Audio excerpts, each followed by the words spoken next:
Next है Gandhi ji Africa कब गए? तो गांधी जी अफ्रीका 1893 में गए थे, 1893 में। अब इसका ट्रिक कैसे करें? तो ट्रिक है, 93 को हम ले लेते हैं तैरना, 93 यानी कि तैरना। तो ये हो जाएगा गांधी जी अफ्रीका 18 वर्ष की उम्र में तैर कर गए थे। 18 वर्ष की उम्र में कैसे गए थे? तैर कर गए थे। तो ये हमारा ट्रिक हो गया। अब हम सारे क्वेश्चन को ऐसे ही ट्रिक के माध्यम से करेंगे, लेकिन हर बार की तरह शुरू से शुरू करते हैं। Hello guys, welcome to Veeriti academy. दोस्तों, आज का हमारा जो टॉपिक है वो है महात्मा गांधी युग, जो 1915 से 1947 के बीच में इनका आंदोलन है, या फिर महात्मा गांधी के जीवनी के बारे में जो भी है, इनके राजनीतिक गुरु, दार्शनिक गुरु, आध्यात्मिक गुरु, इनकी आत्मकथा, अहिंसा दिवस कब मनाते हैं, यानी गांधी जी से रिलेटेड जो भी क्वेश्चन है ये सब करेंगे। तो चलिए वीडियो को शुरू करते हैं। पहले इनका पूरा नाम जानते हैं। तो गांधी जी का पूरा नाम है मोहनदास करमचंद गांधी। मोहनदास करमचंद गांधी महात्मा गांधी का पूरा नाम है। इनका जन्म हुआ था 2 अक्टूबर 1869 को। तो ये ध्यान रखिएगा, महात्मा गांधी का जन्म हुआ 2 अक्टूबर 1869 को। जन्म स्थान था इनका पोरबंदर, गुजरात। महात्मा गांधी का जन्म पोरबंदर, गुजरात में हुआ। महात्मा गांधी जी के पिता का नाम था करमचंद गांधी। करमचंद गांधी महात्मा गांधी जी के पिता का नाम था। वह इनकी माता का नाम पुतलीबाई था। पत्नी का नाम कस्तूरबा गांधी। तो ये इतना हमने कर लिया। अब आगे देखते हैं इस साइड, राइट साइड में गांधी जी के पुत्र का नाम। तो आपको बता दूं, गांधी जी के 4 पुत्र थे। उनके नाम है हरिलाल, मणिलाल, रामदास एवं देवदास। ये 4 गांधी जी के पुत्र हुए। गांधी जी के शिष्या का नाम था मीराबेन। मीराबेन गांधी जी के शिष्या का नाम था। वहीं गांधी जी की आत्मकथा है सत्य के साथ मेरे प्रयोग, एक्सपेरिमेंट विद माई ट्रूथ। शहीद दिवस मनाते हैं 30 जनवरी को। 30 जनवरी को इनकी पुण्यतिथि है, तो पुण्यतिथि के रूप में हम शहीद दिवस को मनाते हैं। वहीं 2 अक्टूबर जब इनका जन्म हुआ था, तो हम अहिंसा दिवस मनाते हैं। 2 अक्टूबर को अहिंसा दिवस, वहीं 30 जनवरी को शहीद दिवस मनाते हैं। ये इम्पोर्टेंट है, ये याद रखिएगा कि 2 अक्टूबर को अहिंसा दिवस मनाते हैं और 30 जनवरी को शहीद दिवस। आगे चलते हैं अब। महात्मा गांधी जी के राजनैतिक गुरु थे गोपाल कृष्ण गोखले। महात्मा गांधी जी के राजनैतिक गुरु गोपाल कृष्ण गोखले थे। वहीं दार्शनिक गुरु थे लियो टोल्स्टॉय। महात्मा गांधी जी के दार्शनिक गुरु का नाम लियो टोल्स्टॉय था। वहीं आध्यात्मिक गुरु थे श्रीमद रामचंद्र। महात्मा गांधी जी के आध्यात्मिक गुरु का नाम श्रीमद रामचंद्र था। महात्मा गांधी 4 सितंबर 1888 को वकालत पढ़ने और बैरिस्टर बनने के लिए इंग्लैंड रवाना हुए। वकालत कहाँ पढ़ा? तो गांधी जी ने वकालत और बैरिस्टर बनने के लिए इंग्लैंड रवाना हुए। इंग्लैंड में पढ़ा इन्होंने। इन्होंने इनर टेम्पर में कानून की पढ़ाई की। अब क्वेश्चन ये बन सकता है कि गांधी जी ने वकालत और बैरिस्टर की पढ़ाई इंग्लैंड में कहाँ की? तो ये इनर टेम्पल में कानून की पढ़ाई की थी। आगे उन्होंने 1888 से 1891 तक इंग्लैंड में कानून का अध्ययन किया। गांधी जी इंग्लैंड में कितने वर्षों तक कानून का अध्ययन किया? तो गांधी जी ने 3 वर्षों तक इंग्लैंड में कानून के अध्ययन किया था। ये इंपॉर्टेंट है। ये राजनीतिक गुरु, दार्शनिक गुरु और आध्यात्मिक गुरु, इनको आप देख लीजिएगा। आगे है गांधी जी का दक्षिण अफ्रीका प्रवास। तो गांधी जी 1893 में दक्षिण अफ्रीका गए थे। ये क्वेश्चन बनेगा कि गांधी जी अफ्रीका कब गए? तो 1893 में गए थे। अभी ऐसे ही लिखा हुआ है, इनका डिटेल एक्सप्लेनेशन आगे है। वहाँ पे हम ट्रिक के माध्यम से भी देखेंगे कि गांधी जी की कौन सा आंदोलन कब किया इन्होंने, किस वर्ष में किया, तो ट्रिक के माध्यम से आगे। अभी यहीं पे देखते हैं। भारत आगमन 9 जनवरी 1915 को हो गया। गांधी जी 1893 में अफ्रीका गए, वहीं 9 जनवरी 1915 को तो अफ्रीका से वापस भारत आ गए थे। 9 जनवरी 1915 को महात्मा गांधी की दक्षिण अफ्रीका से भारत वापसी की याद में प्रवासी भारतीय दिवस मनाते हैं। ये क्वेश्चन इंपॉर्टेंट हो सकता है कि प्रवासी भारतीय दिवस क्यों मनाते हैं? प्रवासी भारतीय दिवस इसलिए मनाते हैं, गांधी जी इस दिन अफ्रीका से वापस आए थे। कब आए थे? तो 9 जनवरी 1915 को आए थे। यह ध्यान रखिएगा, 9 जनवरी 1915 को महात्मा गांधी की भारत वापसी पर प्रवासी भारतीय दिवस मनाया जाता है। प्रवासी भारतीय दिवस की शुरुआत 2003 से हुआ था। ये इंपॉर्टेंट बन जाता है, मार्क कर लीजिएगा कि स्टार मार्क कर लीजिएगा कि प्रवासी भारतीय दिवस मनाने की शुरुआत कब से हुई? तो 2003 से हुई थी। वहीं 2025 का संस्करण 18वां था। 2025 में इसका 18वां संस्करण था। 2025 में आयोजन हुआ था 8 से 10 जनवरी, भुवनेश्वर में हुआ था। 2025 में इसका आयोजन 8 से 10 जनवरी भुवनेश्वर में हुआ था। 2015 से प्रवासी भारतीय दिवस हर 2 साल में मनाया जाता है। 2015 से हर 2 साल में प्रवासी भारतीय दिवस मनाया जाता है। 2025 का विषय था विकसित भारत में प्रवासी भारतीयों का योगदान। 2025 का जो विषय था वो क्या था? विकसित भारत में प्रवासी भारतीयों का योगदान। अभी हमारे सामने जितने भी है इन सबको हम ट्रिक से याद करेंगे। तो देखिए ट्रिक और समझिए, आपको दोबारा कुछ भी याद करने की जरूरत नहीं पड़ेगी अगर सही से देखते हैं तो। और इसी से रिलेटेड लास्ट में एमसीक्यू आपका जो टेस्ट बोलते हैं वो रखा हुआ है। तो ये देखिए पहले, उसके बाद आगे चलेंगे। पहला है सत्याग्रह का प्रथम प्रयोग किया गया। तो ये मान लीजिए गांधी जी ने सत्याग्रह का प्रथम प्रयोग अफ्रीका में किया था। गांधी जी ने सत्याग्रह का प्रथम प्रयोग अफ्रीका में 1906 में किया था। इसको, ये इतना इम्पोर्टेंट नहीं है, इसके बाद जो जितने भी है वो लगभग इम्पोर्टेंट ही हैं। तो देखिए, दक्षिण अफ्रीका गए। तो गांधी जी दक्षिण अफ्रीका कब गए? तो 1893 में गए थे, 1893 में। तब इसका ट्रिक देखिए, ट्रिक क्या है? अफ्रीका जाना 1893 में। तो हम ये कह सकते हैं कि गांधी जी 18 वर्ष की उम्र में तैर कर अफ्रीका गए। 93 से तैरना रिलेट कर लीजिए। तो 18 वर्ष की उम्र में तैर कर अफ्रीका गए, अफ्रीका से वापस आए। गांधी जी अफ्रीका से वापस आए 1915 में। तो हम ये कर लेते हैं कि गांधी जी 15 दिनों में अफ्रीका से तैर कर वापस आ गए। तैर कर गए थे तो तैर कर ही वापस आए। कितने दिनों में तैर कर आ गए? 15 दिनों में तैर कर वापस आ गए। तो 15 दिनों में ये तैर कर वापस आए, इसीलिए अंग्रेजी सरकार ने इनको केसर हिंद की उपाधि दी। कब दी? तो 1915 में ही दे दी। क्यों? क्योंकि 15 दिनों में तैर कर वापस आ गए थे, इसलिए। साबरमती आश्रम की स्थापना 1917 में हुई। अब ये देखिए, अफ्रीका से वापिस आए 1915 में, और साबरमती आश्रम की स्थापना हुआ 1917 में। तब इसको कैसे याद करें? इसको याद कीजिए कि हम भाई कहीं बाहर से आए, कहीं से बाहर से आए, तो इसके लिए हमें रहने के लिए घर चाहिए। और घर हम 1 साल में तो बना नहीं सकते, कम से कम 2 साल लगेगा। कम से कम हम ट्रिक के लिए कर रहे हैं कि कम से कम 2 वर्ष लगेगा घर बनाने के लिए। तो अफ्रीका से वापिस 15 में आए और 2 वर्ष घर बनाने के लिए लगा। तो साबरमती आश्रम की स्थापना 1917 में किया गया, और 17 में इनके घर बन गया, यानी साबरमती आश्रम की स्थापना हो गई। आगे है चंपारण सत्याग्रह। तो ये भी 1917 में ही किया। तो गांधी जी तो आश्रम की स्थापना किया, बनाया तो नहीं गांधी जी ने। तो गांधी जी ने क्या किया कि जब तक टाइम है तब तक हम एक सत्याग्रह करके आ जाते हैं। तो 1917 में ही गांधी जी चंपारण के सत्याग्रह में चले गए। अगला है अहमदाबाद मिल मजदूर आंदोलन। तो अहमदाबाद में मिल मजदूर जो था 1918 में हुआ। अब मिल मजदूर, मजदूर की उम्र कितनी होनी चाहिए? तो कम से कम 18 वर्ष होनी चाहिए ना। मजदूर की उम्र कम से कम 18 वर्ष होनी चाहिए। तो अहमदाबाद मिल मजदूर आंदोलन जो है वो 1918 में हुआ था। खिलाफत आंदोलन 1919 में हुआ।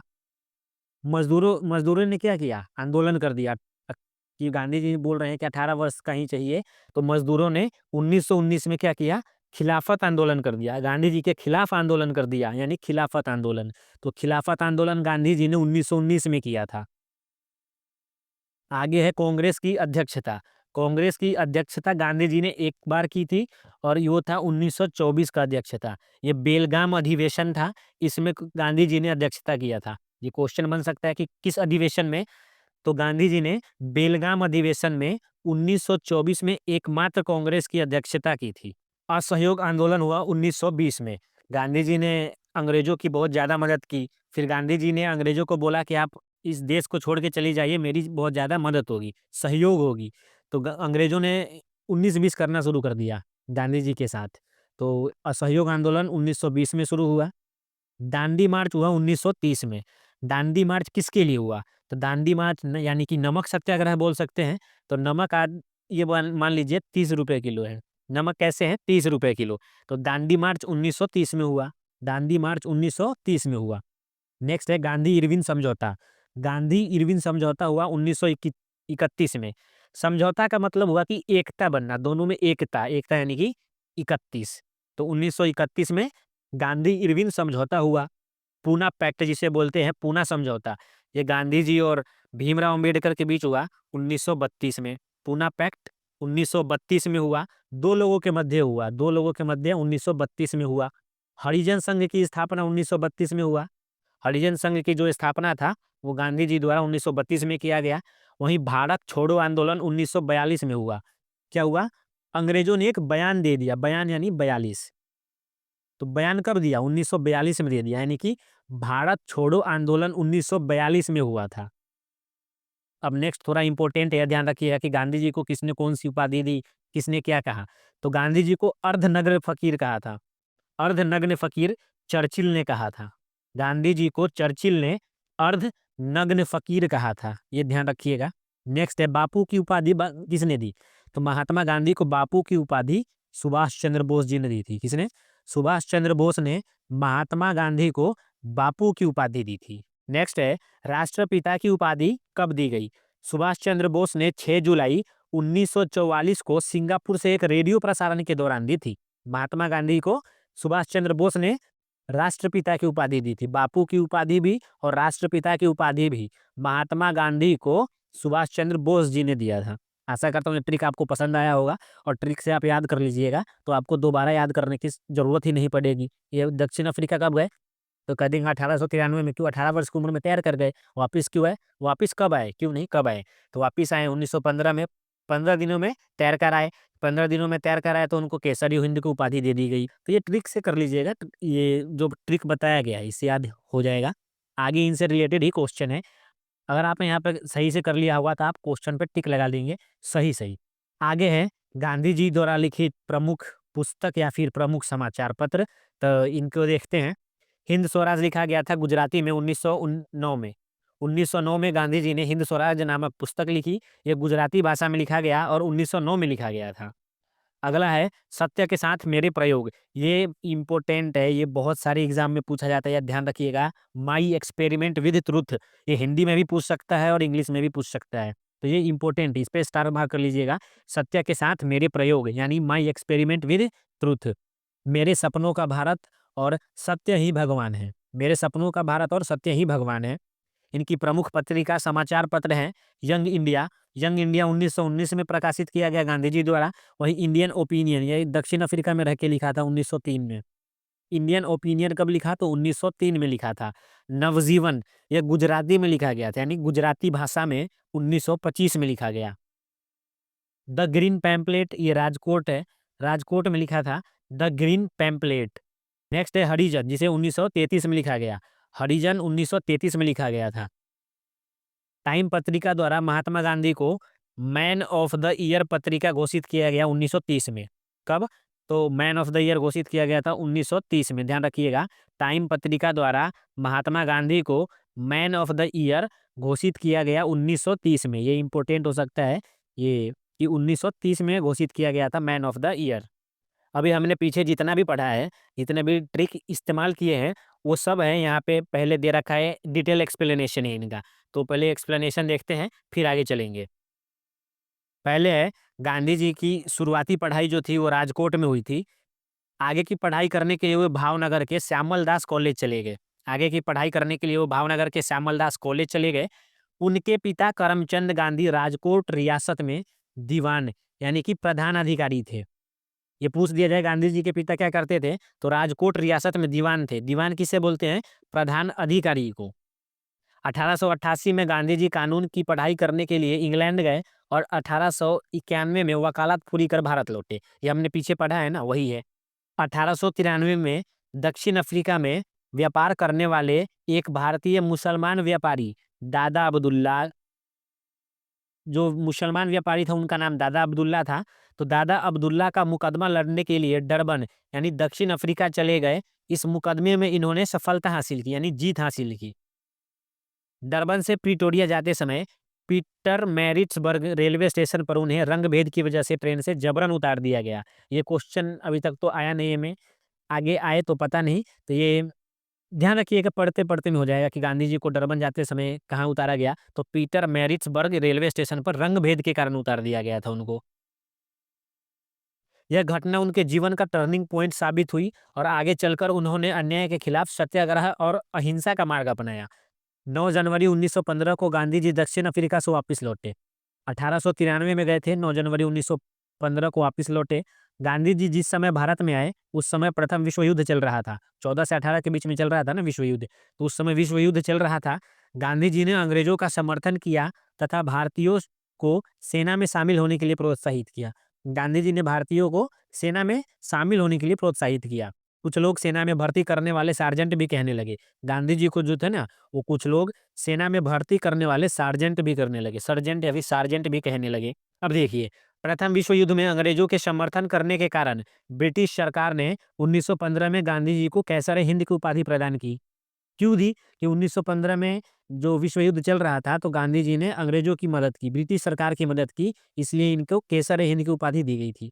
हमने पढ़ा था ना, 15 दिन में तैर कर वापिस आ गए, इसलिए केसर हिंद की उपाधि कब दी गई? तो 1915 में दी गई थी। जलियांवाला बाग हत्याकांड के विरोध में और खिलाफत आंदोलन के समर्थन में गांधी जी ने 1920 में यह उपाधि लौटा दी। इनको केसरी हिंद की उपाधि मिला था, तो कब लौटा दिया? जब जलियांवाला बाग हत्याकांड हुआ 1919 में, तो गांधी जी ने 1920 में अपनी ये केसरी हिंद की उपाधि वापस लौटा दी। ये ध्यान रखिएगा, 1920 में लौटा दी। क्यों लौटाई? तो जलियांवाला बाग हत्याकांड के कारण गांधी जी ने 1920 में अपना केसर हिंद की उपाधि अंग्रेजी सरकार को वापस लौटा दी, ब्रिटिश सरकार को वापस लौटा दी। गांधी जी ने भारत में अपना पहला सत्याग्रह 1917 में बिहार में चंपारण में किया। 1917 में बिहार के चंपारण में किया। ये तो है ना कि 1917 में जब इनकी आश्रम की स्थापना हुई थी, तो इन्होंने क्या किया? सोचा कि चलो तब तक एक सत्याग्रह ही करके आ जाया जाए। तो 1917 में बिहार के चंपारण में सत्याग्रह, पहला सत्याग्रह किया। गांधी जी को चंपारण आने के लिए स्थानीय नेता राजकुमार शुक्ल ने बुलाया था। राजकुमार शुक्ल ने गांधी जी को चंपारण आने का न्योता दिया था। यह आंदोलन नील की खेती के लिए किसानों पर थोपे गए 3 कठिया पद्धति के विरोध में था। इस पद्धति के तहत किसानों को अपने जमीन का 3/20 हिस्सा का नील की खेती करने के लिए देना अनिवार्य था। इनको जो खेत है ना, उसका एक खेत का 3/20 भाग नील की खेती करने के लिए देना अनिवार्य था। चंपारण सत्याग्रह के दौरान रविंद्रनाथ टैगोर ने उन्हें पहली बार महात्मा की उपाधि दी।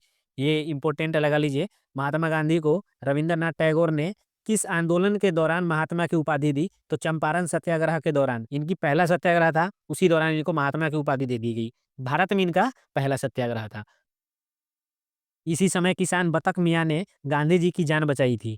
गांधी जी की जान किसने बचाई? तो किसान बतक मियाँ ने बचाई थी। 1918 में अहमदाबाद की मिल मजदूर हड़ताल के दौरान गांधी जी ने पहली बार भूख हड़ताल कर अपने संघर्ष को नया आयाम दिया।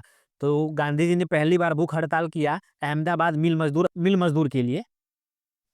18 मार्च 1919 को ब्रिटिश हुकूमत ने विवादित यानी रॉलेट एक्ट पारित किया, जिसे गांधी जी ने काला कानून कहा और मुंबई में इसके खिलाफ सत्याग्रह की अपील की।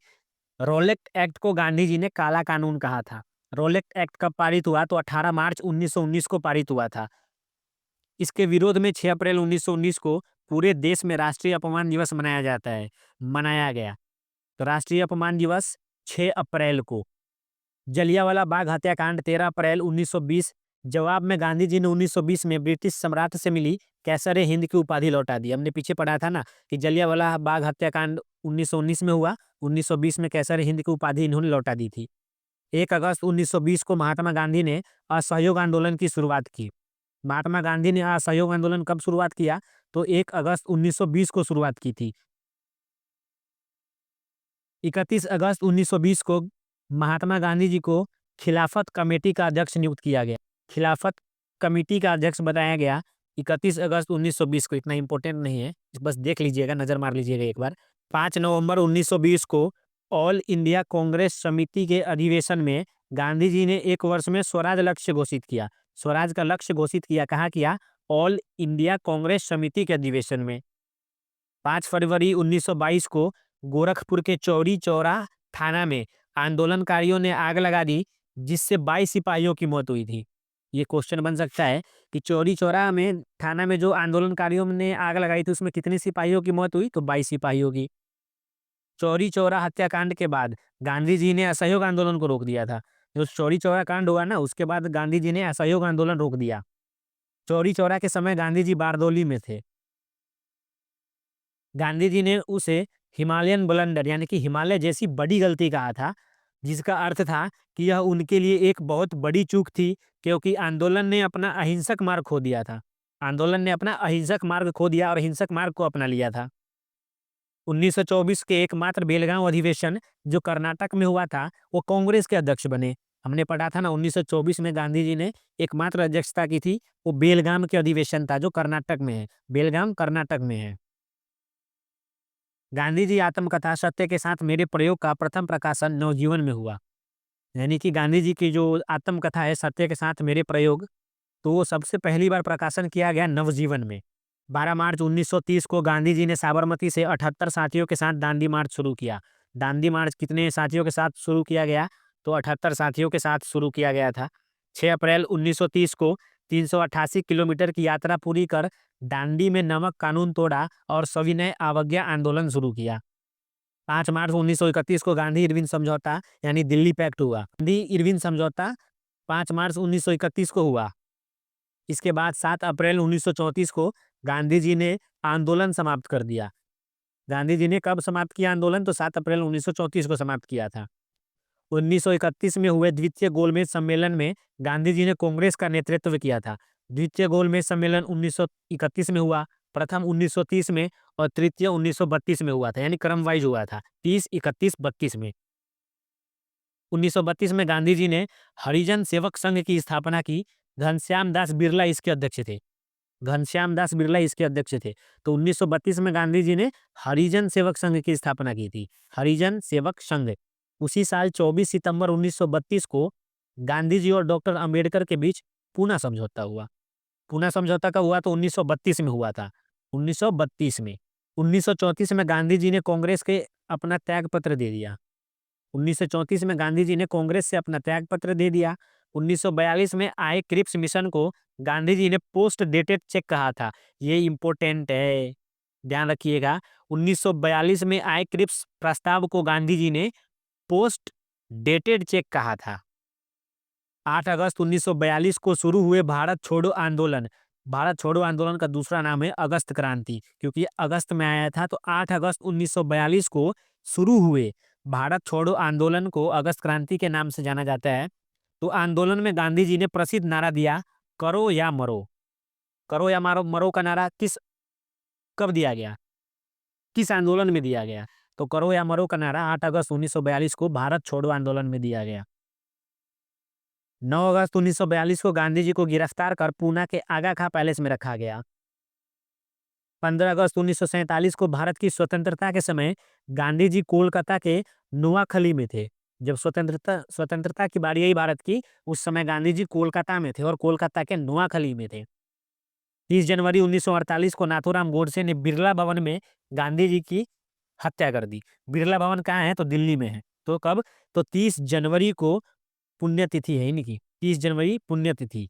तो 30 जनवरी 1948 को नाथूराम गोडसे ने बिरला भवन में, जो दिल्ली में स्थित है, वहां गांधी जी की हत्या कर दी थी। तो दोस्तों, अब हमने जितने भी गांधी जी के बारे में पहले पढ़ा है, उनसे रिलेटेड ये है, एमसीक्यू क्वेश्चन है। ये मान लीजिए कि आपके लिए एक टेस्ट है, एक प्रकार का टेस्ट है कि आपने पीछे कितना ध्यान से कितना पढ़ा है, कितना ध्यान से पढ़ा है। वो यहाँ पे क्वेश्चन हमने 10-12 क्वेश्चन लगाया हुआ है। तो आपको कमेंट सेक्शन में जरूर बताना है। यानी कि मान लीजिए हमारे 12 क्वेश्चन है, तो आपको बताना है कि 12 में से कितना सही हुआ, 1 हुआ, 10 हुआ, 11 हुआ। तो आपको कमेंट सेक्शन में बताना है ये। तो शुरू करते हैं। पहला क्वेश्चन है, ऐतिहासिक स्थल गांधी चौराहा। गांधी चौराहा यानी कि गांधी स्क्वायर जिसे बोलते हैं, वो निम्नलिखित में से किस स्थान पर स्थित है? जोहानसबर्ग में है, दिल्ली में है, पीटर पैटर्सबर्ग में है, या फिर अहमदाबाद में है? पीटर मैरिट्सबर्ग में। तो गांधी चौराहा जो है वो जोहानसबर्ग में स्थित है। ध्यान रखिएगा, गांधी चौराहा जिसे गांधी स्क्वायर कहते हैं, वो जोहानसबर्ग में स्थित है।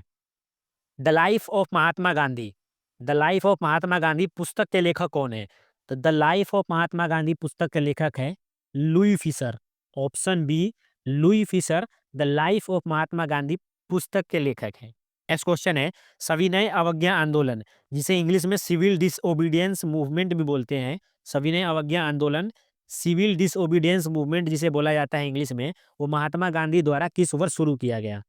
तो सिविल डिसोबीडियंस मूवमेंट यानी सविनय अवज्ञा आंदोलन 1930 में शुरू किया गया था। 1930 यानी 1930 में सिविल डिसोबीडियंस मूवमेंट।